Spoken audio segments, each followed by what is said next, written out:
This EchoPark Automotive Grand Prix Betting Picks edition of the NASCAR Gambling Podcast here on the Sports Gambling Podcast Network is brought to you by Kutt. Kutt is a peer-to-peer social betting platform that's U.S.-based and available in 40 states. Head to Kutt.com, that's Kutt.com, and use promo code SGPN for a 10% deposit bonus. We're also brought to you by Underdog Fantasy. Play their fantasy pick'em for a chance to win 100x in NBA, NHL, college basketball, NASCAR, and more. Sign up today using promo code RACESGPN to get a 100% deposit match. We're also brought to you by SGPN subscribers only March Madness Bankroll Challenge. Free to enter and up to $2,000 in prizes. Enter today at sportsgamblingpodcast.com/madness. We're also brought to you by Hall of Fame Bets, the sports betting research platform for parlays, player props, and game lines. Download the Hall of Fame Bets app or visit HOFBets.com. Use code SGPN to get 50% off of your first month and start making smarter bets today. Driver, start your engine!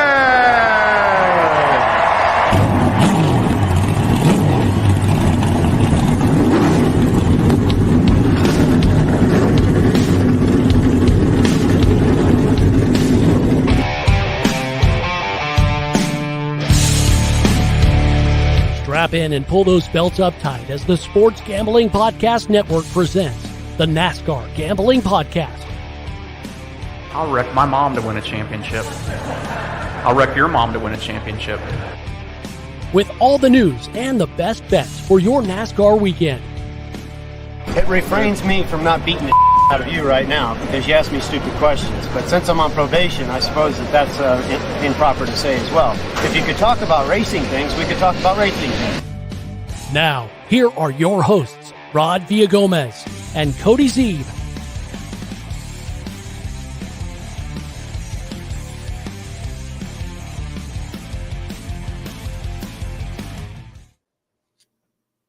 From super speedways to shorter super speedways to miles to mile and a half to road courses, this is the NASCAR Gambling Podcast here on the Sports Gambling Podcast Network. He's Cody Zeeb. I'm Rod Villagomez.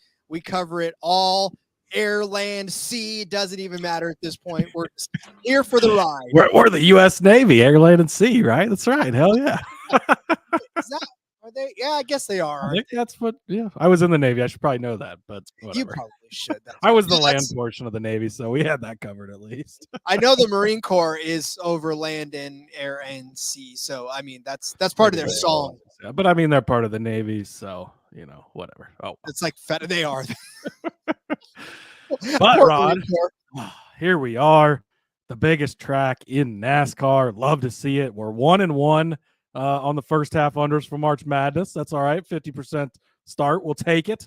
It's a good month to be a better. It's a damn good month to be a better. It's a damn good month to be John Little. Let's go, go, go. I'd like to echo. Go, go, go. It is EchoPark Automotive. Yes. We are on the circuit of America. And yeah, man, we're in for road course.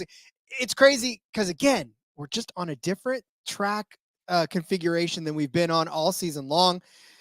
If you're tired of us saying it, then you probably should stop listening to the show, because I guarantee you right now, until the tracks start to become the same every single week, we're just going to harp on the fact that these guys have not had a chance to get comfortable all season long. Which is as beautiful as it gets. Absolutely love it. King said didn't get home from Bristol until last night, so he's behind Coda this weekend. But man, love seeing that 54 out front. I think we'll see it again this weekend. Rod, how many times did I say last season? Enjoy these Ty Gibbs numbers. Enjoy while there are these long shots. Enjoy while he's cheap in DFS. 10-1 this week to win the race. He is officially one of the favorites to win a race, and as he should be. We both have him, found ways to get him on our card tonight, so stay tuned, King, because we're going to be talking about him. But yeah, he's, I know we've got a big Ty Gibbs contingent in our fans, so love to see it, and he's going to be a guy that we're going to continue to talk about, so we'll definitely get into that more. Phila mentioning stage cautions. That is, should we talk about stage cautions now, Rod? Should we just go ahead and set that up? Yeah, let's, because I mean, again, it's now, we've run a couple of races where there were no stage cautions. They tried it out. Apparently they didn't like it.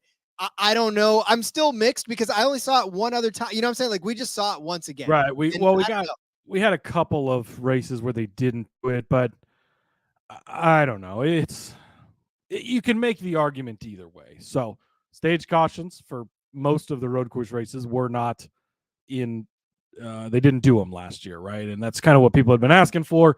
Hey, they're just gonna, this lap we score the stage, you still award the points and all that, and the race just continues under green because you're on a 47-mile track and it caution flag here takes a long time. But and actually, I think I had the tweet from Bob and what he had said about. So now it's from Bob Pockris. NASCAR evaluated after the regular season road course races last season, decided to bring back the cautions at road course stage breaks. Glenn and Indy impacted the decision because if you remember, Watkins Glen and in the Indy road course, in a way, were fairly boring. It was a lot of follow the leader. There wasn't much passing. They didn't like that. This will give you more restarts, as Bob puts in parentheses, excitement, ? Points for track position decisions, opportunity for adjustments and yellow flag commercials as well. And so this can go a lot of different ways. It can breed a lot more. It can breed a lot more chaos, right? Because you're going to have them all bunched back up. We do like the stage caution thing on an oval track for that reason, right? It bunches the field back up, puts them back together, makes them race out again. So you're going to get that part of it. Maybe hurts the favorites a little bit and having the opportunity to run away, but also not going to penalize someone if they have an issue, if they have a slow pit stop, if they fall behind and there's still a stage coming up, it'll bring it closer. Now, what we're going to see, because it's such a big track, you're going to see guys, short pitting basically, or pitting before the end of the stage. So pit road will close with 2 laps before the end of the stage. So you'll see the leaders, you'll see all these guys come down. Basically, anyone that has a chance to win the race should, not necessarily guarantee, anyone who has a chance to win the race should pit before the cautions and flip the stages. And then, so your stage orders on these road courses end up being ridiculously confusing and weird because it's like guys like Corey LaJoie stay out and get points, and it's like, well, he's not running top 10 in the stage, right?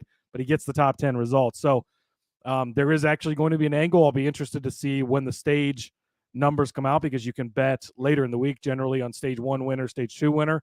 That's where, and I talked about this a little bit on the recap show yesterday, but guys like Joey Logano, I want to target. He's a guy that doesn't have a chance to win this road course, Rod, in all reality, right? We'll never say never with Joey, but probably not going to win here. So this is a great opportunity for a guy that's way buried in the points at 27th. Stay out, get those 10 bonus points, grab a playoff point in case he is in the playoffs, which we expect him to be later, right? So you're going to see guys like that taking opportunity, and then guys that are kind of on the bubble, even like a Keselowski might stay out, and he's kind of an on-the-bubble driver for the playoffs. Or it's real early in the season, but every single point counts. So I would target those farther back stage winners and stuff like that. So it is going to change kind of the outlook on how things go. It's going to shake it back up. So beware of them and know that they're back this year. But it's also frustrating in a way that we saw it play out a couple of seasons ago with Elliott, with Larson, where, those guys were the favorites to win. They were the fastest cars out there, and they just fell prey to that strategy and never recovered from it. So, it's on one hand, it's a great thing to do. And I know I will laughing at the chat as well. It's a great thing to do, but it's also hard because if you find yourself on the wrong end of that strategy, and even if you think you're playing it right and you get caught in a bad situation like Elliott and like Larson did, well, then you're screwed. So it's hard because on the one end, the no stage caution breaks just let the fastest cars and the more dominant cars be dominant all day, right? Whereas now you're bunching them back up again, or now you're making them decide whether or not they want to pit before the break, and then I don't know. I get it. It breeds more strategy calls, but I'm still not. Well, and like King says, it loves it because it keeps it from getting strung out, but then you're not rewarding the front runners for the stage points. And that's the point of the stage points, right? Is to reward them for running up front, but they're not going to get it because then you kind of lose your chance to win. I will say when it comes to betting, it can affect the bets too, Rod, because I have more thoughts. Let's take our break. I don't like to be held to the clock. So take a break here, and then I'll get more into how it will affect the bets. Real quick before we go to break, JDK says that means at least 3 times you're going to see half the pack dive bombing at turn one. It And will affect the bets. absolutely will affect the bets. It will definitely. All right. So just like Cody said, we will go ahead and pay some bills. But before we do, I want to tell you about our Merch Madness content or Merch Madness thing we got going on right now. Everything in the store, 15% off with the promo code Madness. You can get yourself. I mean, look, I get the first half unders. You got the college basketball experience. You got all that good stuff, but there's also some fantastic racing gambling podcast stuff that's out there. You want some mugs, you want some shirts, you want some hats. They're all in there for you. Get your favorite racing gambling podcast stuff and use the promo code Madness to get 15% off of everything in the store. Plus, we got this Merch Madness contest going on. It's free to enter, and it's only open to subscribers of SGPN shows, which, by the way, if you're one of ours, then you're eligible. And listen, for every SGPN show that you're subscribed to, that means anything from the college basketball, the UFL Gambling Podcast. We just had episode 1 released the other day, so congratulations to J Mark and Colby Dant for launching that one. God, you can subscribe to that one. Everyone that you're subscribed to, you're going to get bonus credits to use in the contest. It's bankroll style and a winner take all for a $1,000 prize or $2,000 if you are subscribed to the Sports Gambling Podcast Patreon. Go to sportsgamblingpodcast.com/madness. That's sportsgamblingpodcast.com/madness to get in on the fun. We're brought to you by Kutt. Kutt is a peer-to-peer social betting platform that's U.S.-based and available in 40 states. Peer-to-peer social betting, it's new and it's a better way to bet. You can bet directly against your friends or other users, not just on sports, but politics, pop culture, and any other event, so long as it's got a verifiable outcome. It's got tons of fun social features that give it the feel of a betting social network. Kutt also offers the lowest vig, and it's fully customizable with their odds, so you can create your own bets like Cody has out there. Go make sure you grab a couple of those Kutt bets.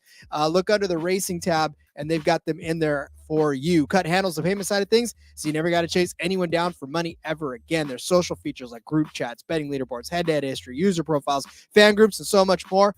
Also rewards. Get cash back every single time you bet against your friends or other users. Again, stay with us. We'll give you some Kutt bets throughout the course of the week that you can come and take us out on. Download Kutt today in the App Store over at kutt.com. That's Kutt, and use promo code SGPN for a 10% deposit bonus. We're brought to you by Underdog Fantasy. You know we love us some Underdog Fantasy here. We give you our favorite Underdog Fantasy plays for all 3 series now. If they got them, we're going to continue to give them for the Cup, but also trucks and Xfinity when they're available for you. So a special episode dedicated all to that. What is it? Well, you pick better than or worse than the projected finishing position on the drivers. Watch that multiplier go up as many as you can pick. And then, of course, if you want to toss a little more spice into it, look for those chilies on some of those other sports out there. You can win one up to 100x on your entry. I guarantee you're going to have some fun. So sign up today with the promo code RACE-SGPN. Get your first deposit doubled up to $100 as well as an instant pick'em special.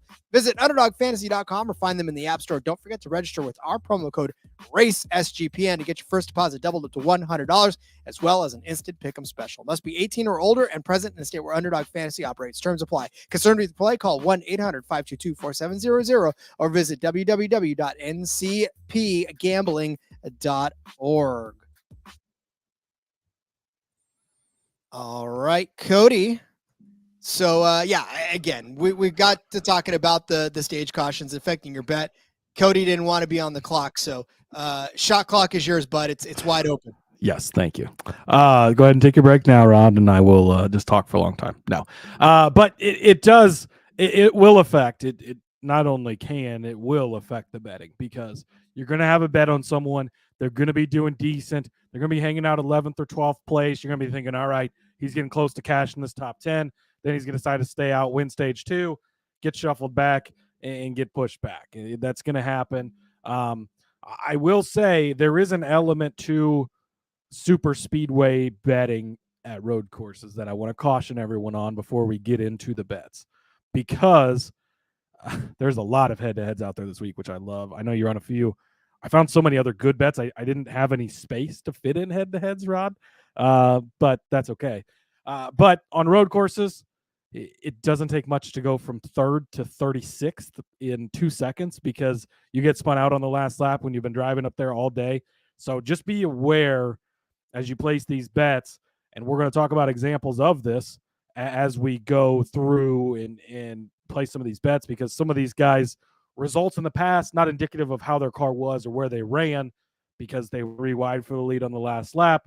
Ross Chastain watermeloned it in there. They spin out and AJ Allmendinger doesn't finish third. Instead, he finishes 35th or something. And it affects the results. You're going to get those types of things. There's the penalties on here for, exceeding the track limits or whatever the deal is. So just keep all that in mind as we go into this. Trial of a Life also in the comments. Shout out to them.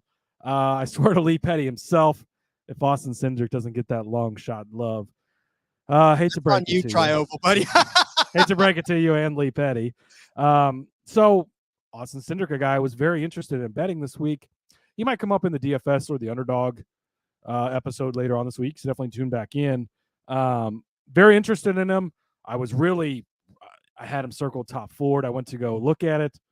He's the third favorite to be the top Ford. I've got top Ford bets. I decided to go some different directions on that, but he's not really as much of a long shot. Like the book's kind of figured out, he's pretty decent on road courses. He's pretty good here. In your season-long fantasy stuff, he's kind of a solid play this week. So I will highlight him since you brought him up. He didn't make either of our cards, but not because he's not good at this track, but because he's 20-1 to win.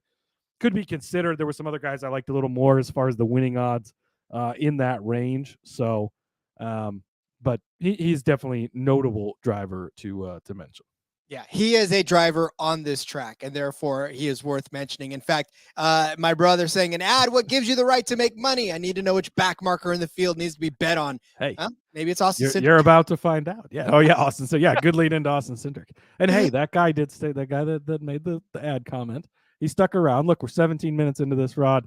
We've actually had a little discussion about the race. So, there you go. We'll get to the picks here shortly. But shout out to that guy for coming back. We appreciate it. Give us another shot. We think that it's probably worth it. Hey, listen, we've already told you guys time and time again, and you longtime listeners, you know exactly how we set this thing up. And, it takes us a little while to get into the bets, but I'd like to think that, as a podcast listener myself, I know that if I really do want to get to the meat of it, I'll get to the meat of it and listen to the other stuff later. But I listen to podcasts to get to know the hosts more than I do just the picks, right? Because you don't just listen to a pod. You could get the picks from any number of video out there that gives a TikTok video that's 30 seconds long. You come to this podcast for Cody, for me, and for everything else that goes with it. So, and for this cool Coda background that somebody wanted to suggest us that we do week to week. So I made that as well. But so again, we are on Coda. Yes. Hey, shout out to, I should keep track of these names a little more, so I apologize. But shout out to the guy who mentioned changing the backgrounds, because look, got a new background. It's pretty sweet looking over on the YouTube. So we do take the suggestions. The ad thing is not really up to us. That's up to the bosses, but they write the checks, so we're going to do what they say. And we love our advertisers anyways. And again, it's all relevant to what's going on, what we're talking about. You can use the Underdog. The March Madness contests are great. All this stuff is great. But we do take the feedback.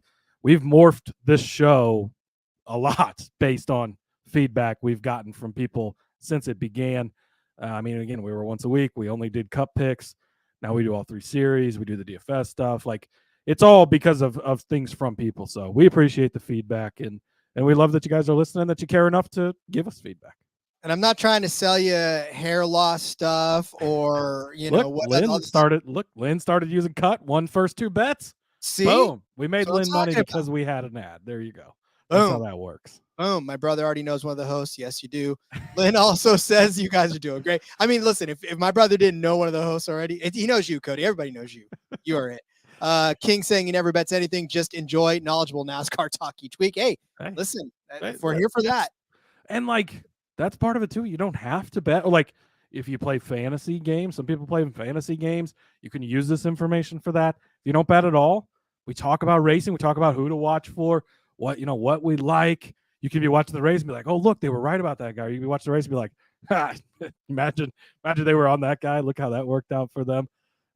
So yeah, it's all right. Trial of a Life for you and the JDK, who said that Cindric top 10 is plus 125 on Bet365. It's not going to be on the graphic at the end of the show, which is making its return again by popular demand. But I'm going to add it as an official play because he is 3 for 3 finishing he's 2 for 2 rather, finishing top 10 in the next gen car at Coda. And I won some Austin Cindric, and you all have talked me into it. So here we go.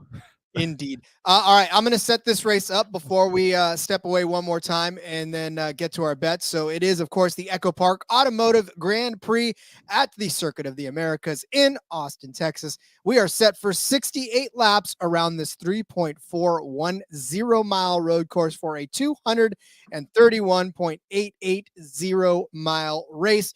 Like Cody said at the beginning, the longest track on the circuit for these guys.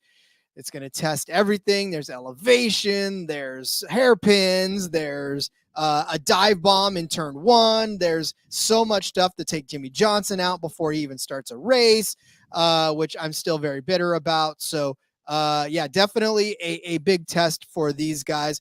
They've only run here a couple of times, right? This is not a track that they've been to several times over. While the track has been around a while, NASCAR's Cup Series has only been on it a couple of times. And yeah, I mean, we're in for a very, very fun race. 8 cautions for 17 laps. Margin, I'll talk about that in a second.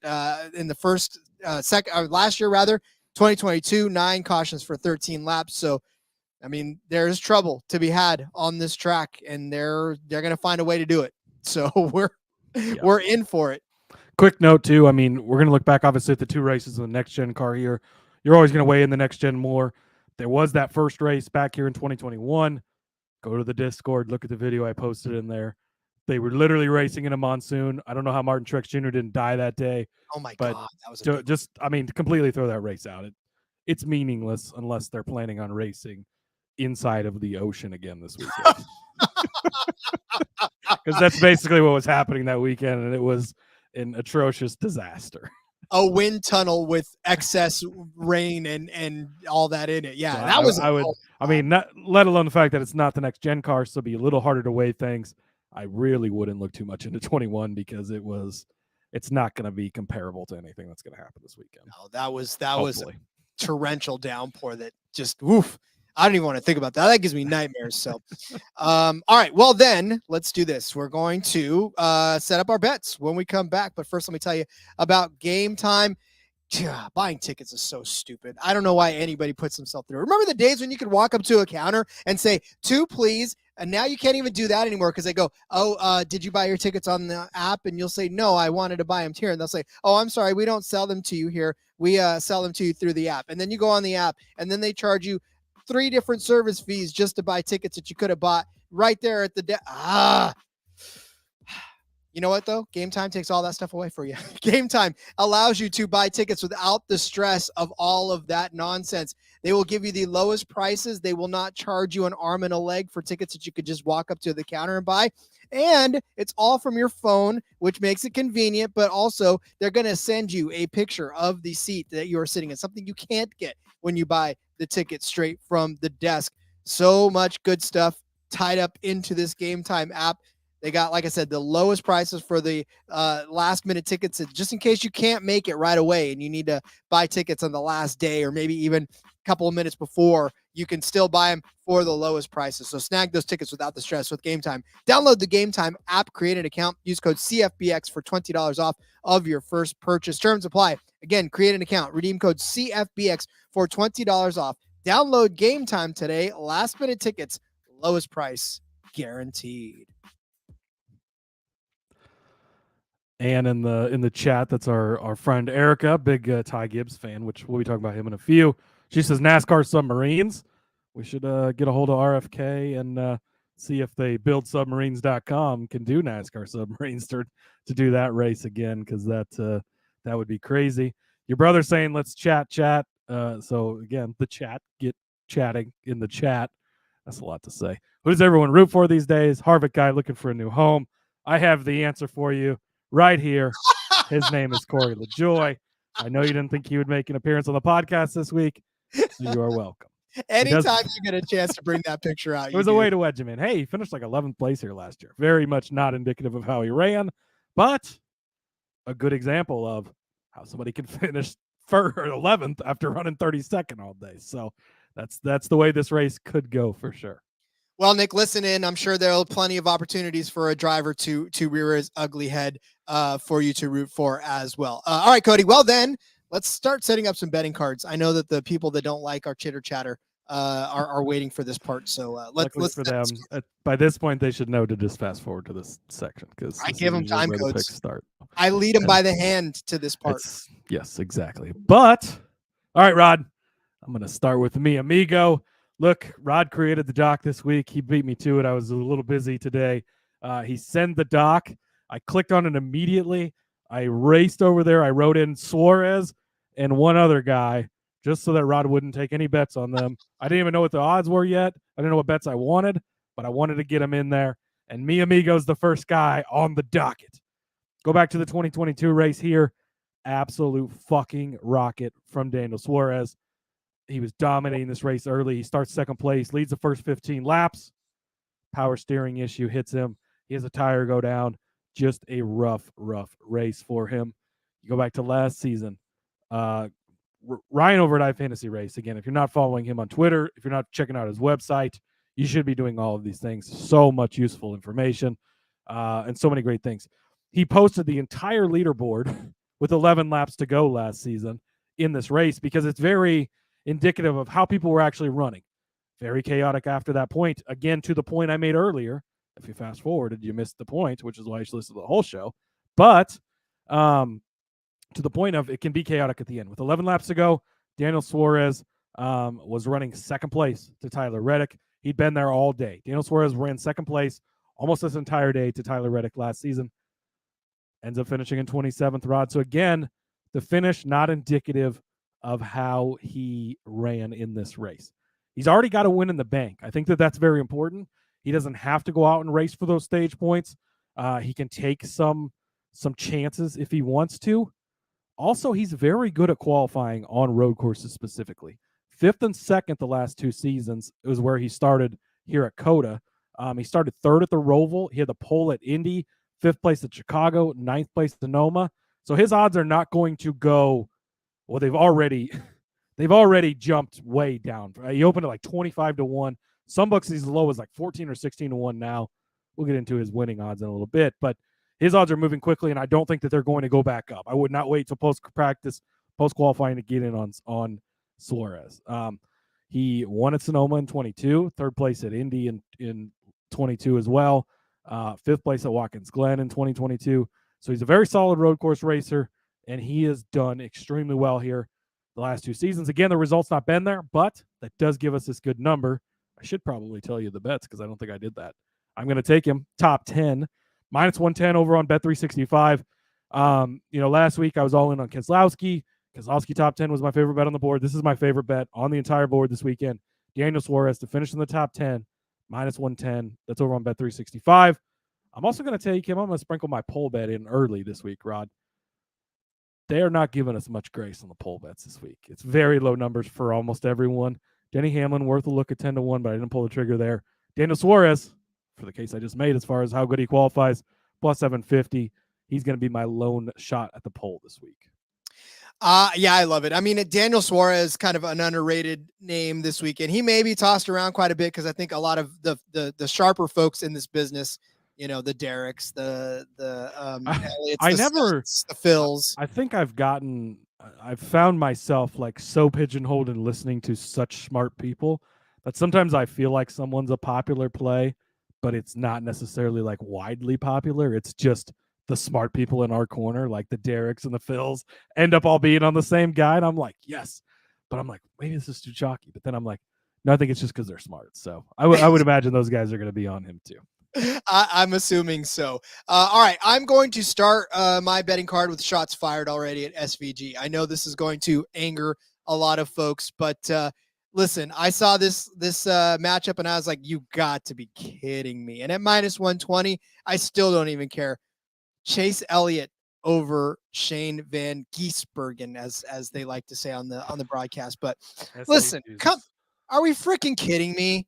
The guy, listen, he wins Chicago. Okay, great. But Chris, are you listening to this? This is not Cody hating. This is Rod that's making the bet, just for the record. But I gotta wonder, what are you thinking, Books? I mean, Elliott is, Elliott's one of the best road course racers in all of NASCAR. I mean, doesn't matter what track you're putting him on. He won on this track in the monsoon. We're throwing that out. I get that. But he also finished 4th place last year, or I'm sorry, not last year, because he didn't race this last year. He was injured. But the year before that, started 12th, finished 4th. You want Shane Van Gisbergen, you want Super VG's Jesus Christ guy to get a top 3 at Coda? Again, but Rod, he won Chicago. Yeah, he won Chicago, but nobody else had been to Chicago. This is already a track that these guys have been to a couple of times. They're familiar with it. It's a road course. It's not a street course. It's a completely different animal. I mean, I feel like I don't even have to justify this for an entire, but I'm going to because it's my job. But Chase Elliott, 6th in total speed rankings on the heat chart here for Coda, thanks to our buddy at iFantasy Racing. I understand that everybody loves Van Gisbergen. I know they want him to finish in the top 3. I know they want him to finish in the top 5, but you can't. I mean, Elliott is 7th in total speed ranking on road courses in 2023 altogether, and that's without Coda because he didn't race that. He was 9th in total speed rankings in Sonoma, 2nd at Indy Road Course, 17th at Watkins Glen, which skewed the numbers for him, but 5th at the Roval for 8.25 average. I just don't understand. At minus 120, this is not even a lot of juice to pay for one of the best road course racers in the world. I don't want to read off all of his road course stats to you because you're smart enough to know that Chase Elliott is good on road courses. But look, his average finish here is best over the last since 2021. And that's only because he didn't have one in there. But again, he's won at road courses before. He's got an 8.7 average finish on road courses altogether, right? Well, I read off to you the 2023 stats, but 4th at Watkins Glen in 2022, 2nd at Road America, 8th at Sonoma, 4th at Coda again, 4th at Indy Road Course in 2021, 2nd at Watkins Glen, 1 Road America, 2nd at Sonoma, 1st at Coda. I should stop there because it just doesn't even matter. I don't care. SVG's not getting a top 3. And if he is, I'll take the hit. But Elliott's going to finish better than him. I've got multiple thoughts on this. Chase Elliott, I believe, is either the all-time wins leader on road courses or he's tied with Jeff Gordon. I don't have that stat right in front of me, but he is very good on them, obviously. It's been a little bit worse in the new car, but not necessarily bad. He's not been bad. It's just been some other guys have risen to the occasion in this car specifically. The SVG thing, and I know this is so controversial, and the reason you're getting this is because there's a lot of public out there that's going to say, oh, well, he won in his first NASCAR start. And again, the story is great. I love to see what that has parlayed into him. He's got a full-time Xfinity ride. He's running part-time in the trucks. He's running part-time in the Cup Series. Maybe he'll be a Cup Series driver in the future. Marcos Ambrose did it. He was successful. We've seen other guys come from open wheel and stuff like that. It's great. It's wonderful. It's an awesome story. He's been on Corey LaJoie's show a bunch of weeks in a row. Love to hear it. Love the dude. Love the story of him coming in and winning Chicago.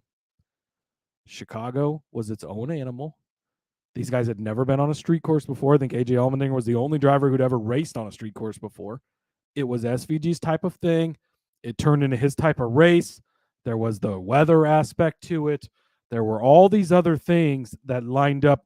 Tyler Reddick probably should have won that race, but blew it. Those guys had never been there. You put him on a track where these guys have been enough times, and this is the type of NASCAR road course that these guys are used to. Look at what he did at the Indy Road Course in his one other Cup Series start, a 10th place. That's where your brother with the stats. Thank you. Jeff Gordon has 9 wins. Chase Elliott has 7. So I knew he was in the vicinity, right? So he's second to Gordon or in that range. But SVG, again, the story was great. Chicago was completely different. Not a road course. It's a street course. Totally different thing. We'll talk about him probably tomorrow on the Xfinity Series show. I expect him to be somewhat competitive in that race, which is going to continue to rise him up the boards. Sunday is a different story. Maybe he's a 10th place car. I don't think he's any better than that. And Rod, the way they beat and bang, it's not what he's used to. We saw that in the Indy race. Now you're throwing the stage cautions into it. That's going to rack up more danger. He's going to end up spun around backwards. I would set the over under 2.5, and I would smash the over. He's going to struggle in this race because of that. Practice, he's going to be fast. He's going to be one of the fastest cars. I would almost guarantee that. And everybody's going to be up his ass, loving him so much. Fade him even harder when you see that, because practicing by yourself in a single car run, different than running in the packs that these guys run in on these tracks. He's probably going to qualify well. Good for him. Great for him. Don't fucking care. Fade SVG all day this weekend and twice on Sunday. We're going to go with that. I love it. JDK, one more shot before we step away one more time. He's been here once in 2013, came in third in Supercars. I'm not saying he he's raced not here gonna once 11 years ago. I'm not going to say he's not going to have a good finish. Like a top 15 finish, top 10 finish for him here will be spectacular. But this is Chase Elliott. He's Chase more Elliott than capable. Yeah, and to go back to your point of being against Chase Elliott, like you said, he's probably going to be top 3, top 5 to win that. But he's more than capable of running top 10. Not saying he's not going to, but I would still be surprised if he does. Yeah, for sure. All right, I think that there thus concludes our SVG rant. So again, it's not to hate on the guy, because it's not what we want to do. I'll have a beer with him. He's dude, his accent, he's Oh great. my God, yes, I love the please. guy, but it has to be covered because I've seen it places all over. His odds are ridiculous. He should not be 12-1 to win this race. Like, the books got killed on him once at Chicago. Everybody's overreacted. It needs to be addressed. It needs to be talked about. I know he kid with some guys and have fun with it, but if he beats us, he beats us. That's fine. I'll take that and whatever. But you just can't bet on him this week. If we have a beer, it's got to be Foster's, though. That's Australian for beer. All right, let's tell you about Champs. Champs is hosting a free March Madness bracket contest for a chance to win $1,000 plus. If you host your own March Madness pool on Champs, you'll get an extra free entry into that bracket contest. Tiebreakers are determined by who enters first, so you're already behind the ball. Get there now. Make sure you register so you don't miss out. Head to sportsgamblingpodcast.com/champs. That's sportsgamblingpodcast.com/champs. Win bigger by betting smarter this NBA season with Hall of Fame Bets, the sports betting analytics platform for parlays, player props, and game lines. Research every NBA and soccer bet with historical stats and data. Enter any parlay idea into Hall of Fame Bets revolutionary parlay optimizer tool to get hit rates broken down by leg, as well as an expected probability for that entire parlay. Sort all players by hit rate to learn which, or for any bet to learn which players are hot and which picks have value. Stop betting in the dark. Join over 30,000 users researching with Hall of Fame Bets to craft more intelligent, data-driven parlays. Download the Hall of Fame Bets app or visit HOFBets.com. Use code SGPN to get 50% off of your first month today. Start researching, start winning with Hall of Fame Bets. One more thing, Rod, before we get back into the bets. We mentioned this pre-show and we forgot to talk about it. The entry list is actually somewhat notable this week, so we should cover it. I know this is a weird time to do it. We should have done it earlier, but hey, it's like 11 o'clock at night, so we're going to go with it. 39 Cup Series cars entered this weekend. They will all make the race since 40 is allowed. Notable changes. Shane Van Gisbergen, and this is notable, he's going to be in the 16, the full-time Cup car for Kaulig. I think that's notable because AJ Allmendinger is also racing for Kaulig, but he's in the part-time car in the 13. Interesting. We've got some thoughts on AJ in a little bit, so we'll talk more on him. Kaz Grall is back in the 15. That's not really notable. Kobayashi, or is it? Is it? He finished like 19th. That's basically a win last week. Let's see. How do you say? Is it Kamui? I think it's Kamui Kobayashi is going to be in the 50 car. That's the third 2311 car. They've run it as a 67. I believe he ran this race last season. It was a 67, but he's in the 50 this year for them. And Timmy Hill, MBM, returning to the Cup Series for the first time in a while. He's going to be in the 66 car. I don't really expect much from that car, but all notable at least. And entry list should have been covered earlier, so just cut that out and insert it back earlier on the show, Rod. I will do exactly that, or I'll just leave it here because I'm lazy and I don't want to do it. Lynn, leading right into your next bet, though. That's interesting. Isn't AJ supposed to be a pretty good road course guy? Cody, answer that. I will answer that. Also, at 12-1, no, you should not take a shot on SGPN. A lot more places to put your money. So, Jake checking in, the merch god. Thought we would be live across the bar from TCE. I know, I'm jealous. All those guys out in Vegas, we should plan that a little better to be in Vegas during March Madness with those guys and doing live shows there. But that's all right. All right. That's interesting, Lynn says. Isn't AJ supposed to be a pretty good road car guy? Abso-fucking-lutely he is. And luckily for us, results not indicative of how he's run here in the past. The books are sleeping, and we're going to catch them sleeping. AJ Allmendinger, much longer odds than his teammate to win this in the SVG. Absolutely should not happen. And it's atrocious. It's disgusting and gross. So whatever. Anyways, looking at this, I'm going to take AJ Allmendinger in a group. This is Group G over on Caesars. He's plus 320. He's the longest odds in this group. Absolutely just fucking disrespectful to AJ Allmendinger here. And he's going to make him pay for it, Rod. I have a lot of faith in that. So in this group, some would say a loaded group. Some would say, I don't know if I would say it, but Kyle Larson is in this. This came up in the Discord. Kyle Larson, not the top favorite like he normally is. We kind of think of him as a road course guy. Just hasn't been great here, though. He's not been good in the two next gen races, 14th and 29th. Not remarkable finishes from him. He ran a little better than those, kind of got caught up in some stuff, but just not the Kyle Larson you expect. This is probably the week that he just destroys everyone because nobody's expecting it, but I'm going to go against him anyways. Also in this group, Martin Truex Jr. did finish 7th last year, and a solid running by him. 17th, though, prior to that. Truex, a guy we hit 35-1 at Sonoma last year. You were there for that, Rod. He is a good road course racer, but generally his road course racing is reserved for the traditional tracks of Sonoma and Watkins Glen, where he's much better than the newer tracks that are newer to the circuit. So I'm not as worried about Truex this week. Again, kind of hope you get some bad results from him on road courses so we get him at long odds again at Sonoma. That would be ideal so we can get back on him, but we'll see if that happens or not. One other guy in this group, Rod, SV Jesus. I don't think we need to talk much more about him as we've already spoke on him. But 11th place, Watkins Glen. Again, expecting that type of run, maybe a little bit worse from SVG this weekend. In the Cup race, I haven't dug too much into the Xfinity race. Come back tomorrow for the Xfinity Series show, which we've been doing pretty good on. But I just, it might be different in Xfinity. I think he'll be much more competitive there than in the Cup race. Don't expect him. AJ should not be the longest guy in this. I'm not even going to get into all the AJ stats. He was, first of all, you go back to 2022, he finishes 34th, Rod. But again, on the last lap, I believe he was leading, and it was him, Alex Bowman, Ross Chastain. Thankfully for us, because we held a 40-1 Ross Chastain ticket. Chastain dives it in there. Allmendinger goes off the track, gets spun. He ends up 34th when he was 3rd place on the last lap. Again, to my warning earlier, that can happen on these types of tracks. But he was really good that day. He was up front. 33rd last season. But again, not indicative of the run he was having where he was running earlier. And I wrote in my notes here, AJ is AJ. Like, this guy's the all-time winningest Xfinity Series driver on road courses. Your brother doesn't need to fact check that one because I do know that one. And he is just a solid road course guy. You can always count on him.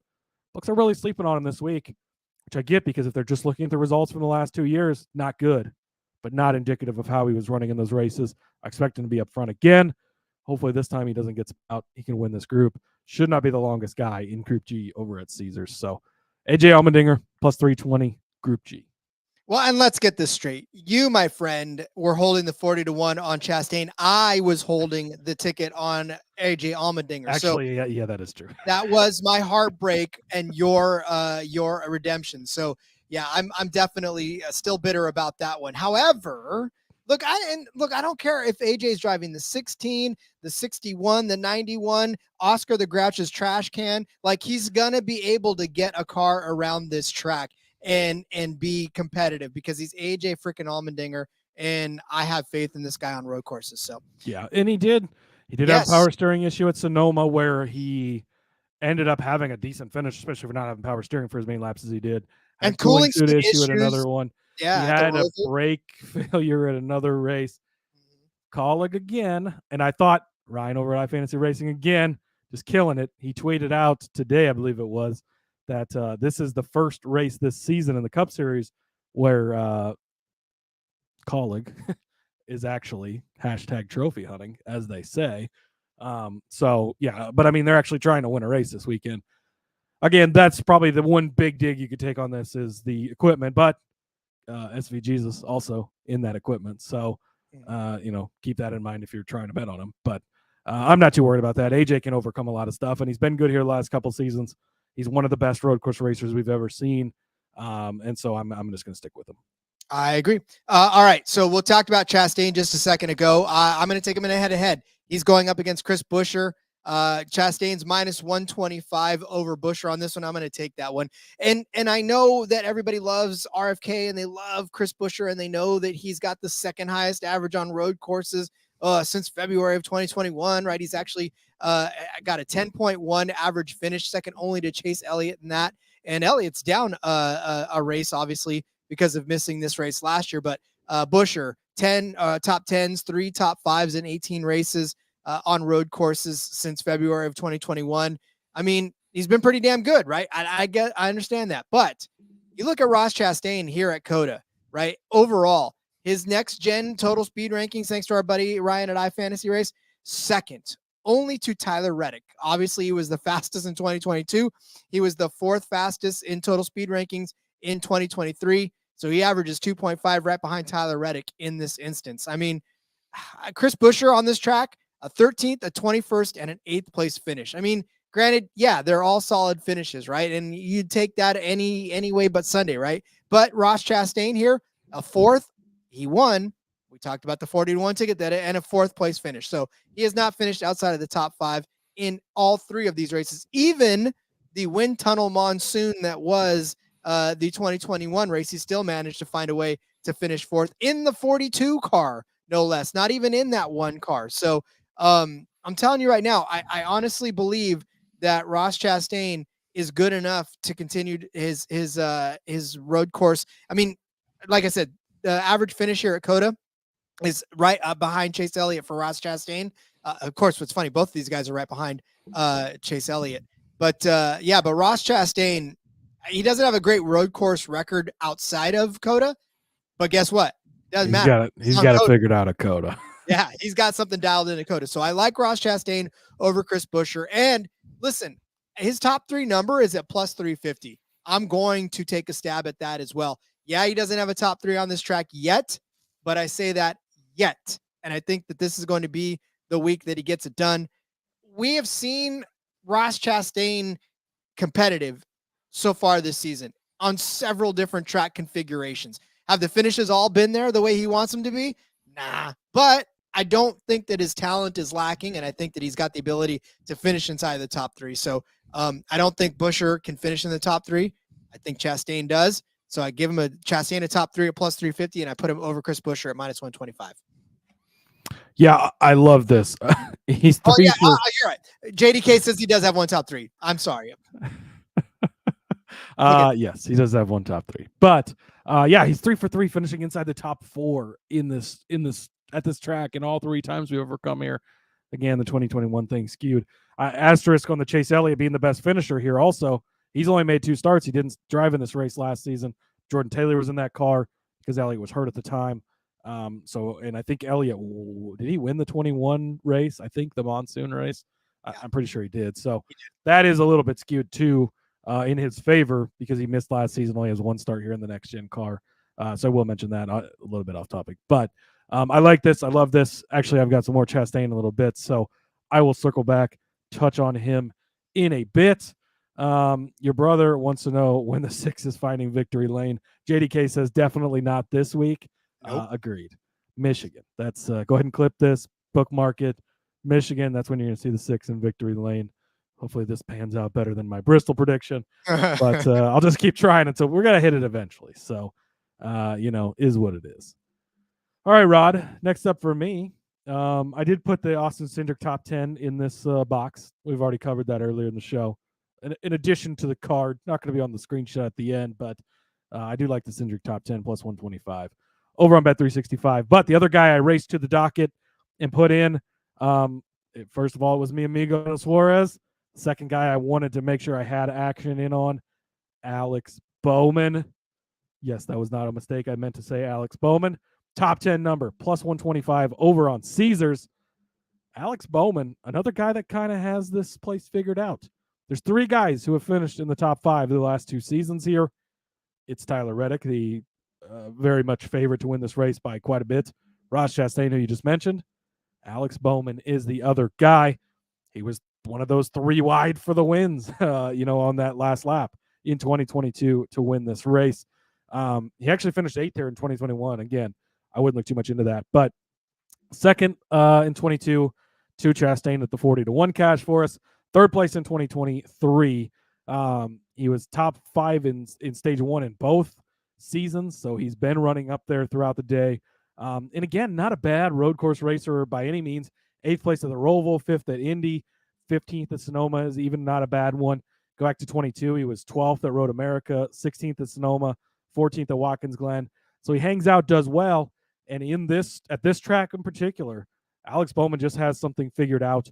This one, COTA is a little bit different than all the other road courses we go to. It's bigger, it's wider, it's more laid out differently. And certain guys, Chastain, you just mentioned him, not as good at a lot of the other road courses, really good here.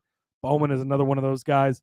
Love his top 10 number at plus money, plus 125 over on Caesars. A steal of a deal. I like this one.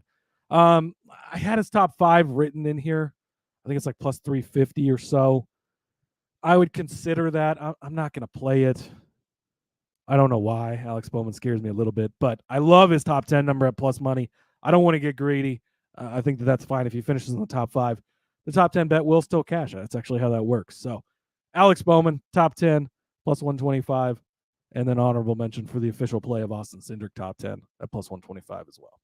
So, I mean, look, Hendrick Motorsports, obviously, Larson, Elliott, 2 of the biggest road course racers in the sport. It's the equipment is part of it. The talent is the other half of it. If Bowman ever gets it all figured out, watch out, kids. We're all in this for Bowman's. I'd love to see that 48 car find some sort of success again. Dude, he pops up and wins at the most random times, too. Don't be shocked. I don't think he made either of our cards to win, but don't be shocked. King with the Cindric 8. Cindric won the Daytona 500 his rookie year, then called it a career, it looks like. It's been rough. I know, man, Ryan had posted something. He's been one of the worst drivers this season. So, I mean, he really needs kind of a good run in a place like this. But he's a very solid road course guy. We saw him in his time in Xfinity. He was constantly kind of winning them. And again, he's 2 for 2 at finishing in the top 10 here. But since the series left super speedways, Ryan says Cindric is 3 for 3, finishing 29th or worse. Average 32nd place finish for the guy whose 2 teammates have won the last 2 championships. That is rough. He needs to get something turned around, but this is the type of place he can do it. A top 10 is definitely not out of the question for him. He's done it both the last 2 seasons. So very solid and starting to get some respect for sure, but a little bit underrated road course racer. All right. Speaking of underrated road course racers, this one's going to draw the ire of a lot of folks because I know that there's a lot of folks that don't like Bubba Wallace out there for one reason or another. But I'm going to take him as a top 10. Listen, his top 10 number is at plus 400. Now, listen, JDK, I know that this is a fact. He has not finished inside the top 10 in any of his 3 races here at COTA. In fact, he has not finished a race here at COTA, unfortunately, for Bubba Wallace. And it's tough to want to say that somebody's going to turn it around at that point and get back into the top 10. He's finished 39th, 38th, and 37th. Now, of course, that first one was because of the absolute 1000% chaos that was there. The second one, he finished 38th in 2022 due to a suspension problem. And then in 2023, he finished 37th, started 11th, but crashed out of that race after only 10 laps. We have not seen what Bubba Wallace is fully capable on this track. Do I think that we are in for a completely different situation? I do, because I feel like we're seeing a different side of this entire Toyota camp, let alone 2311, let alone Bubba Wallace. Bubba Wallace was 9th in the total speed ranking on this track on 2023 before he got out there. Bubba might have last on a super speedway. Whatever, King, I don't care. I'm going with this because the number's good. At 4-1, the number is good. If Toyota does anything like they did last week, I think he just needs to learn how to keep himself clean on this track. If he finishes, and he finishes in the top 10, you guys are all laughing at me now, but I'm going to clip this out and come back at you with I don't do fucking. Yeah. You're right. I won't. I'm actually all talking. No, I'll bark, no bite. But listen, I honestly, and listen, all joking aside, if he ends up being able to finish a race, he is fully capable of being inside of the top 10. He was fully capable of being the 9th fastest car on the track. You just got to put it together. Now you can laugh at me, Cody, and call me. This is my Ty Majeski thing, and the piano's going to fall on him, but I don't care, man. This is a better play than Ty Majeski, but that's a pretty low bar. Yeah, I'll be right there with him with the piano falling on me too, so I don't care. I'll die on this cross. It's 4-1, Brandon. It's 4-1. Man, I love Bubba a lot, but if you're gonna play into the chaos angle, I guess. But there's so many guys farther down the board that I would take for the chaos angle. Corey LaJoy is 9-1. Again, I know I love Corey LaJoy, but he finished 11th here last season. It was fluky. Ricky Stenhouse was like 7th last year because of the chaos. 12-1.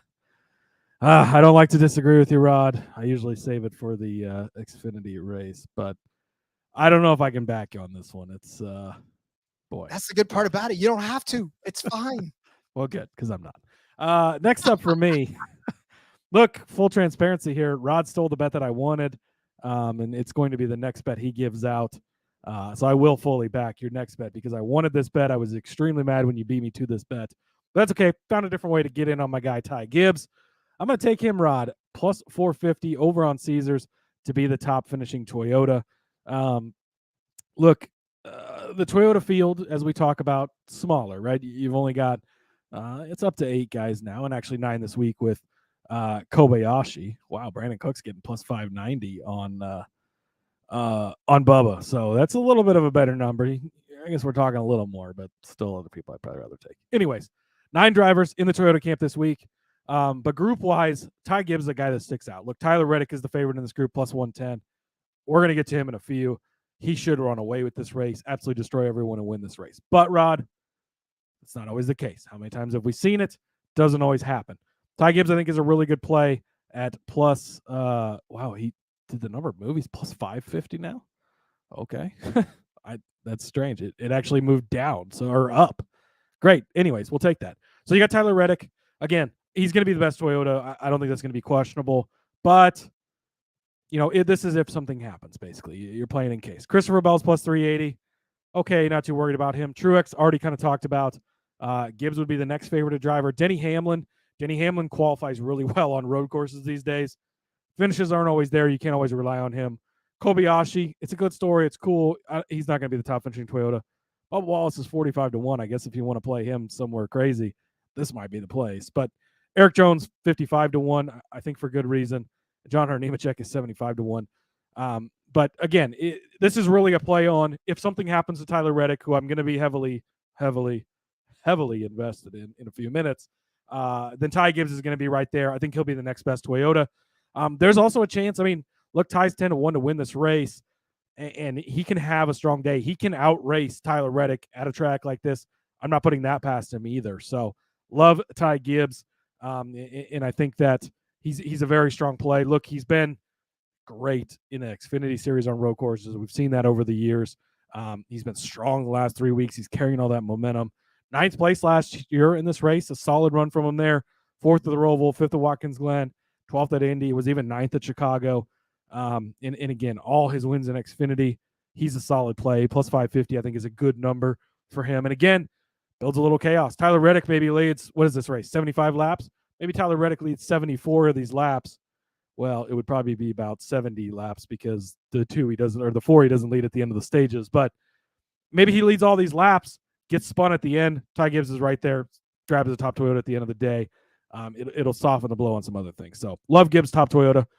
Then I'm going to go over to the Ford camp, and I'm going to take some dart throws, basically. This is my kind of prep for chaos. Maybe something crazy happens, but I trust these two guys at the numbers they're at. So I'm going to go to the top Ford camp. I'm going to take Todd Gilliland. You probably didn't have that on your bingo card that we'd be betting on Todd Gilliland today, but we are, Rod. 20-1 for Todd Gilliland. JDK, I didn't even see that comment. JDK likes him for a top 10. Actually, I do like that better than the Bubba play as well, just like you said. But Todd Gilliland, top Ford, 25-1. Also going to play Noah Gragson, 30-1 for the top finishing Ford. Look, you go over to the Ford camp. Definitely weaker in the Ford camp when it comes to road courses. Michael McDowell is actually the favorite to win this group. That right there shows you probably everything you need to know about the Ford camp.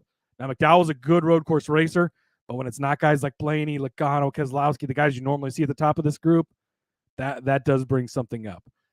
Chris Buescher's there, also good at road courses. Give him that for sure. Then it's Cindric at plus 420. Again, I wanted to get in on Cindric, but the number is not big enough there at that. Then it's Blaney, not worried about him. Logano, definitely not worried about. Briscoe, maybe-ish. Keselowski, no. Then Gragson and Gilliland are the next guys on the board. And I love these guys for this. They're both solid road course racers. Todd Gilliland actually has one start here in the Truck Series. He won that race. It was back in 2021, so it's been a minute ago, but he's been to victory lane here before. And he finished 10th place last year in this race. That could easily be the top finishing Ford in this race. I would not be shocked by that. And again, you get that chaos late like we've seen, especially since they're going to keep bunching it up with these stages. He can do it. He finished 11th at Watkins Glen last season, another solid run in that crazy, crazy chaotic race at Indy in 2022. 4th place finish there. That's a little bit of an outlier because that was chaos to the max, but I don't care how this bet cashes. That's kind of what I'm sort of thinking. So you take that for him. And then he had a 16th place finish here in 2022. So 10th last season, 16th the season before. Not bad finishes for Gilliland. You go over to Noah Gragson. Eye test in 2024. That's the first note that I wrote down. He has been passing it. He's looked solid. He's looked good. Got a lot of confidence. He's out to prove something. 20th place here in his only road course start at this track. Again, take it or leave it, whatever. Not a big deal. But he was 3rd place in the Roval in Xfinity in 2022. 4th place at Watkins Glen that year. 4th place here as well.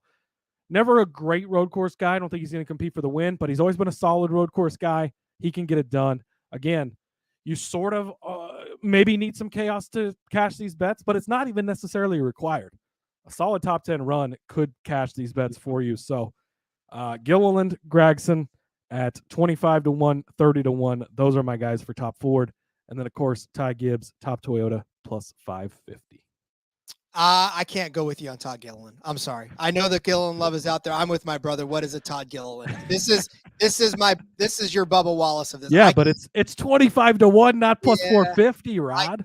I get it, but I still and he doesn't even have to finish top 10 to cash this bet. It's Todd Gilliland. I don't. Yeah, but there's at least some history of him being decent on road courses. It's still, I don't buy it. That's all fake news. All right. Well, I'm going back to your buddy Ty Gibbs. So this is the bet that I stole from Cody, and I got a damn it Rod in the doc. So, and I countered that with a little smiley face in there. So I have Ty Gibbs as a top 5 car at plus 200. Cody laid out a lot of the argument for it already. And honestly, it's just really based on what's going on in this season. Like Ty Gibbs, this is an emergence. This is him getting comfortable in his skin. We've seen how well he's run. We've seen him lead now. We've seen him so close to being able to win races if he was just able to take care of his tires, just like Denny Hamlin did. But more than that, he is definitely a road course racer from the Xfinity Series. And he's got some fantastic results as a result. Look back at the Xfinity races in road courses. So the Daytona road course, I mean, yeah, it's a road course, but it's kind of not at the same time. He won his only start in that one as well. Sonoma, he's got an average finish of 4th place. He actually had only one race there, and he finished in 4th place, so that's why he averaged in 4th place. But still, a fantastic there. Indy road course, again, 3 races, but he did win on that track, so that supports my thing, so I'll back that one up. 2 races at the Roval. He does have a top 5 in that one as well. Road America, he's got a win. Watkins Glen, he's got to win. I mean, look, again, Ty Gibbs wins on these road courses in the Xfinity Series. He's starting to get comfortable now in the Cup Series. He's getting more familiar with everything and everybody, because let's face it, guys, when you race around the same people each and every, you get to know their tendencies and you get to understand what they're doing. And he didn't have that last year, and he was still running well, but he didn't know everybody around. He could go out in an Xfinity race and know everybody out there. But like King says, finally jumping on the 54 bandwagon. Rod's been on the wagon. He was not as I was. Look, again, one of the reasons I'm a Ty Gibbs fan. His first career Xfinity Series start, I think I had him at like 6. This was pre-podcast Daytona road course back in the COVID days. I had him at like 60-1 to win that race, and he blew the field away. and cash that bet for me. So I've literally been on the Ty Gibbs bandwagon since the Ty Gibbs bandwagon was not even a thing. But I am proud of Rod for getting here eventually. I'm not conducting the train, but I at very least got on the dessert cart because I wanted to see what they're serving. I may go, and get to the actual sleeping cars, but right now I just really want to sample what the food is there and the 54 bandwagon. But no, again, it's not what we didn't doubt the kids' talent at all. I mean, it wasn't a matter of that. It was just a matter of him getting to be more mature in this particular series. And I mean, it didn't take long, and now we're all of a sudden seeing it. So, you gotta give credit where credit's due, and this is the time to give him credit. So a top 5 at 2-1. I love that. Yeah. I wanted to place this bet. I was upset that you took it. So, but oh well, I fully back you on it. I think it's going to cash. Look, he's a favorite in this race. I mean, a 10-1. Again, the books aren't sleeping anymore on him. He's been really good here. So I like that. Catching up on the chat real quick. Our guy James Rowland jumped in here. He's a fellow Lincolnite, lives in the area here, and does some work at some of the local dirt tracks, I believe. So need to get to know him a little better this year, I think. He says just joined, going with the McDowell supremacy, and also said don't sleep on McDowell on road courses. Solid dark horse here. So McDowell is very good on road courses, but they're starting to realize that. Like I mentioned, he's the favorite to be the top finishing Ford. So, McDowell's been a solid guy in the past, and he's been fun to bet on, and we've made money on him on road courses, but not really sleeping on him anymore. He's only 18-1 to win this race. Again, for some of the other guys in that range, there wasn't really a good way. He's a guy I looked at because he's a guy I always look at when we come to road courses. But between him and Buescher, like the books have sort of caught up on it, and they realize that these guys are actually fairly decent, and you're not getting the value you used to get. So, I don't know. King also saying that funny story, he saw him the week before his Daytona road course win, spoke to him 1 week later, he pulled that off. So why don't you see him again and speak to him again so that he can win again? I'll book you a flight if you want to get out too. I mean, what do we got to do to get you out to Coda there? So, but all right, Rod, next up for me, it's back. It returns. The car lift. I still need some sort of sound effect for that, right? We do need somebody please remind me to make a sound effect for the car lift next time. We do need some type of car lift bet, but I'm going to go to a guy that Nick Fortune says he's getting plus 360. What book is that on? Holy shit, I want that. Holy fuck! I know he's a big FanDuel guy. Maybe that's on FanDuel. I'll look while you let us know what book, because holy shit, plus 360. Sign me up even more for that. That's King saw Bristol tie at Bristol on Sunday. Whew, there we go. Brandon Cook says he's got his Melon Man shirt on. Time for the car lift. The Melon Man segment's coming up, but it's not the car lift. Look, nobody probably had this on their bingo card either. Rod, my car lift this week, Kyle fucking Busch. I know that this might be a little shocking for some of you, but Kyle Busch has actually been really, really fucking good on road courses, especially since he came over to this 8 car. So again, let's look at the next gen era here. The first season of next gen 2022 was Tyler Reddick. He goes out, wins like 3 road courses, looks great. Then Kyle Busch, in the Toyota struggle that year, Kyle Busch wasn't great. You fast forward to 2023, Busch gets in this car. All of a sudden, he's really fucking good on the road courses as well in this equipment that obviously they know how to set up and have done really well for him. So I'm going back to our guy Ryan here at iFantasy Racing. Kyle Busch has been strong at Coda. 2023 had a second place finish. Not saying he was quite that good, was out of sync with much of the field. Pit strategy wise, drove up through the chaos. 6th best total speed ranking, 6th best driver rating, had the best average running position at 11.1, or the 6th best average running position. 2022 finished 28th, but again, another outlier of an actual finish, was 5th place on the last lap before he spun out. I think that was with the whole Allmendinger thing happened. Speed rankings, the 7th and 6th of the last 2 segments. 2021, again, outlier with the rain. I'm not even going to read that because it doesn't matter. Last year at road courses, minus the Indy road course, he ended up finishing 36th at Indy because he got into some stuff. But if you throw that one out, top 5 contender, where he was a top 5 contender before he got thrown out of the race, he had a 5.2 average finish on the road courses last season. Kyle Busch has been really, really strong. 3rd place at the Roval, even 5th place at Chicago, 2nd place at Sonoma, second place in this race right here, Rod, at Coda. I expect that type of run from Kyle fucking Busch again. So the KFB car lift, we're going to take him top 10 plus or minus 120 rather over on Caesars. Top 5 number plus 250 for Kyle Busch on Caesars. Top finishing Chevrolet 8-1 to win the race, Rod. 20-1 over on Superbook.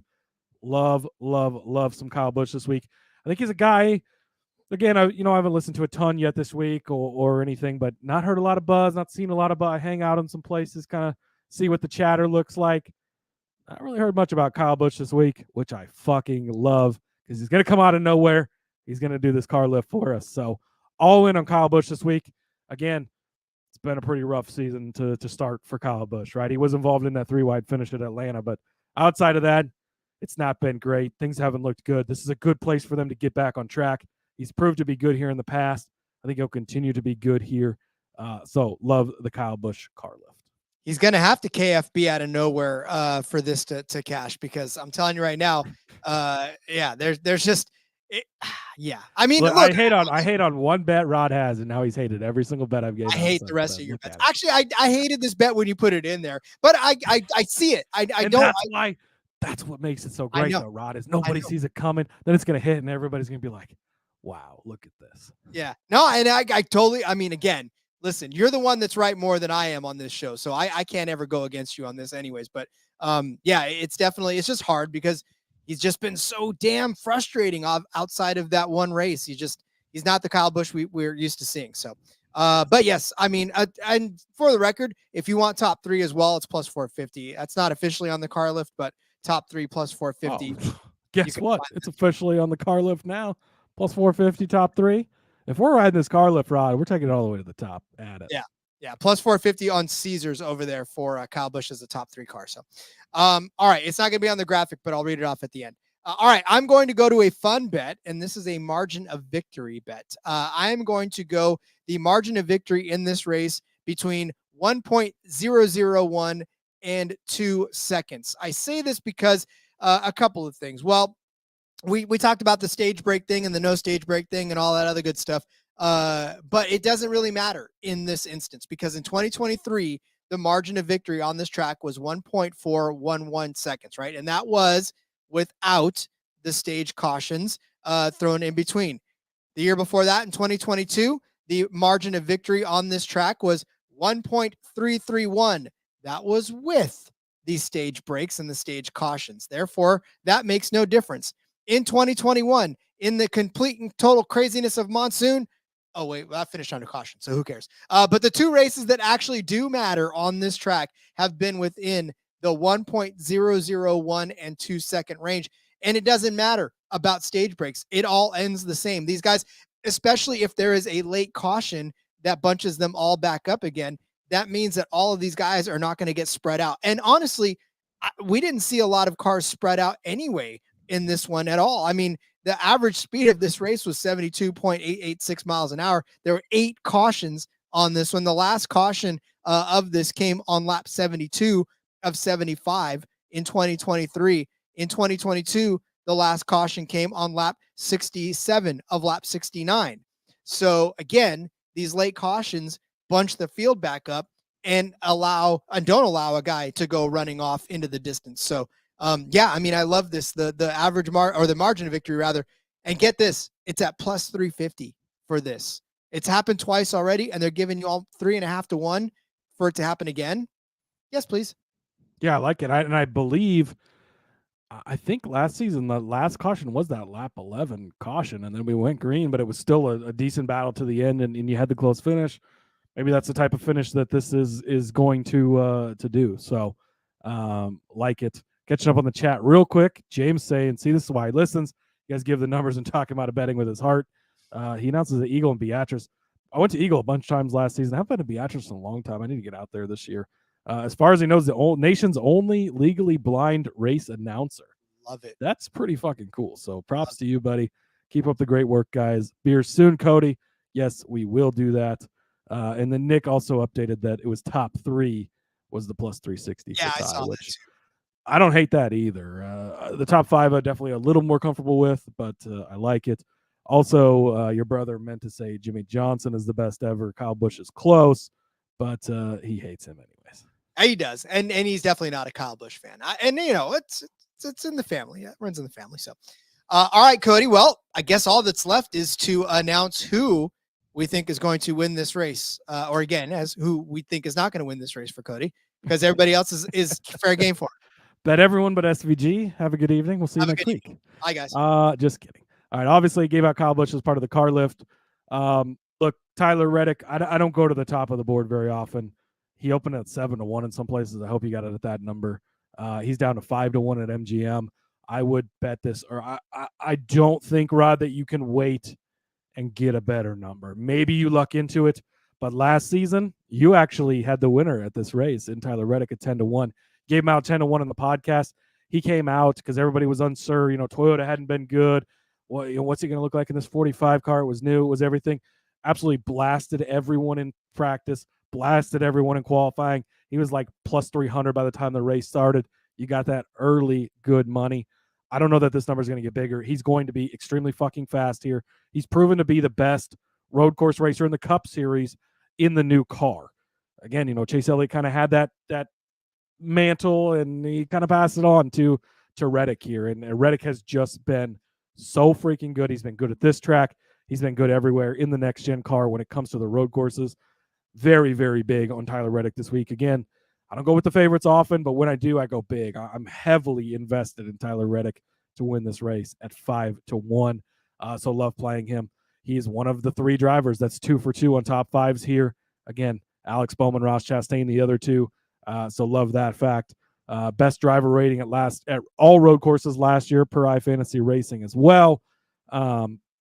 He won Road America in 2022, won Indy Road Course in 23, won COTA in 23, or Indy was in 22, COTA was in 23. So he has been really good here. And then Ryan over iFantasy Racing also stage cautions back for road course racing this season, but the 45 team did an extra stop last season because they had an issue, still handled the field. And he says, quote, last spring, Reddick smoked the field en route to victory lane, despite doing a 3 pit stop strategy, which turned out to be inferior. In the race, Reddick earned the best driver rating, led the most laps at 41, ran the most fastest laps, had an average of 3.7 running position, despite pitting in extra time compared to much of the field. So he just absolutely crushed everyone this week. Brandon, you are correct. I do just love Reddick, and I'm very big on him this week, or this year.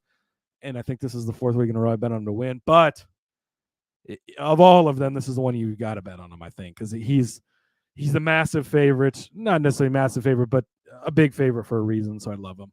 Then I'm just going to go with the insurance plays. Look, Ross Chastain cashed a 40-1 for me 2 years ago. You got to run it back with him, right? Again, 3 for 3 in the 3 times we've been to COTA inside the top 4, and he's still 16-1 over on Superbook. Again, I think it was Brandon who said he's wearing his Watermelon Man shirt. Wear that Watermelon Man shirt. Place this bet, because how do you not? And then Mi Amigo, it was 25-1. It is down to 20-1 now, so we'll go with 20-1 as the official play over on Superbook. He's as low as like 14-1 on some places. So Mi Amigo to win the race. Also, teammate of Ross Chastain has been pretty fucking good here. He's had a rocket ship here in the past himself. So love those guys as my insurance plays to Tyler Reddick, just obliterating the field. Cody out there moving lines as he always does. Love it. Yeah, I mean, again, with Reddick, I had him, and then I had this guy too. I had AJ Allmendinger, my outright 16-1 is what I can find on him. He should have won. He could have won. The guy has been so damn good. He's the last person. How is SVG is plus 800 on some books, Rod, and AJ is twice the number? You see, Cody, there's Kool-Aid at these books, and everybody's drinking that Kool-Aid, and that's okay. It's SVG flavored Kool-Aid, and they can drink it. They can continue to drink, because if you're going to give me Dinger at 16-1 for this, I absolutely love this. And again, he's the last person to win on a road course. Like, I don't know, the Roval doesn't count as a road course, but on a configuration that is loosely based on a road course, he's the last guy to win, right? He won at the Roval. He finished 4th place at Watkins Glen. A couple rough outings at the Indy road course, but had 6th place at Sonoma. The dude is hunting every single time. 4th place at the Roval, 2nd at Watkins Glen, 7th at the road course, 9th at Road America. won an Indy road course. Look, I'm telling you right now, I love AJ Allmendinger. I've always loved AJ Allmendinger. He is my favorite driver that's not Jimmy Johnson right now at this point. I love the kid's heart. I love the way that he approaches it's so emotional, right? So I definitely love AJ Allmendinger. And 16-1, like I said, to win this race, just like Cody said with SVG, not even I will never understand it, but I don't care to understand it. So yeah, just give me AJ Allmendinger to win this race. I'm okay. I mean, that's all I want for this guy is to him. He's not even a full-time driver anymore in the Cup Series. So that 13 car, I know he's not in the 16, but like I said, he could be driving Oscar the Grouch's trash can, and I still think he's going to end up putting together a hell of a race here. So, and maybe the 13 will bring him good luck. Who knows? Maybe it will get him. Yeah, everybody will stay away from him because it's a 13 car, and they're like, "Ooh, no, I don't want a 13 car." So, yeah, just like I said, give me AJ Allmendinger to win this race, 16-1. Someone look up when the last time the 13 car won a NASCAR, because I bet it's been quite some time. But I don't really care because that 13-1. Did Chandler Smith? No, he drove this. Did he drove the 16 last year or the 13? He drove the 16. Chandler Smith. He was the 13 in the Cup. Yeah, he was the Series. 13. Never mind. Anyways, doesn't matter. One thing I do want to point out, because I care for all of you and I love all of you who listen. If you feel like you must bet on SVG, I think the better way to approach it would be colleague winning team at plus 650. Give you SVG, but it'll also give you AJ Allmendinger. Again, you're taking a little bit of a discount, depending what book. SVG is kind of all over the place. He's 800 on some books, 1,200 on others. Take a little bit of a discount. You get both of them lumped in there. If you're so convicted you must bet SVG, I think that's the better way to go about it, because you get a really strong option in AJ and you also get SVG. So I think that would probably be the better way. But I love the I love the AJ play as well. AJ play. All right. Much like the track, this was a long episode, but it's time to get out your pen and paper, because it is time to go over our bets for the Circuit of the Americas track. And of course, if you are watching along on YouTube, our graphic is up for you to bookmark and to come back to. Cody started you off with Daniel Suarez, Mi Amigo, as a top 10 car at minus 110, and to sit on the pole at plus 750. I said that Chase Elliott would finish better than SVG at minus 120. Cody gave you AJ Allmendinger as the winner of Group G at plus 320 over the likes of Larson, SVG, and Martin Truex Jr. I said Chastain would finish better than Chris Buescher at minus 125. Also said that Ross Chastain would be a top 3 car, which means Buescher would have to be a top 3 car. I don't think he's going to do that at plus 350. Cody gave you Alex Bowman as a top 10 car at plus 125. And Austin Cindric, not on the graphic, but an official play from Cody late in the race at plus 125. I gave you Bubba Wallace as a top 10 car and got a lot of grief at plus 400. Cody gave you Ty Gibbs as the top Toyota at plus 550. Now the number actually moved. So again, if you're watching on the screen, the numbers moved to plus 550. So go grab it now before it jumps back down. And then gave you Todd Gilliland as a plus 2,500 to be the top Ford, and Noah Gragson as well as 30-1 to be the top Ford. I gave you Ty Gibbs as a top 5 car at 2-1 with Damn It Rod in the lift. And then Cody gave you the KFB car lift. So top 10 at minus 120, top 5 at plus 250, not on the screen, but also part of the card. Top 3 at plus 450, top Chevy at 8-1 and 20-1 to win. I gave you the margin of victory between 1.001 and 2 seconds at plus 350. And then Cody gave you Tyler Reddick at 5-1, Ross Chastain at 12-1, Daniel Suarez at 25-1 to win the race. I said AJ Allmendinger would be the victor of COTA this week. There it is, Cody. That is the card. That is the card. Your brother also, the number 13, Johnny Rutherford. Rod, fun fact for you here. Everybody likes my history lessons. I won't give you all 13 fun facts about the number 13 from NASCAR, but the number 13 has only won one NASCAR Cup Series race, a 40-lap Daytona 500 qualifying race in 1963 when Johnny Rutherford was driving Smokey Yunick's Chevrolet. So it would be maybe AJ breaks the curse of the number 13. We shall see. I know this was a bit of a long one, but you know what? It deserved to be. A lot of good options out there, a lot of good bets this week, and this is a fun race. Get left and right turns. Again, it's something different, another different style of track. I'm going to argue this might have been the most fun show we've had so far this year, Rod. The chat was popping. We appreciate you guys staying up late with us.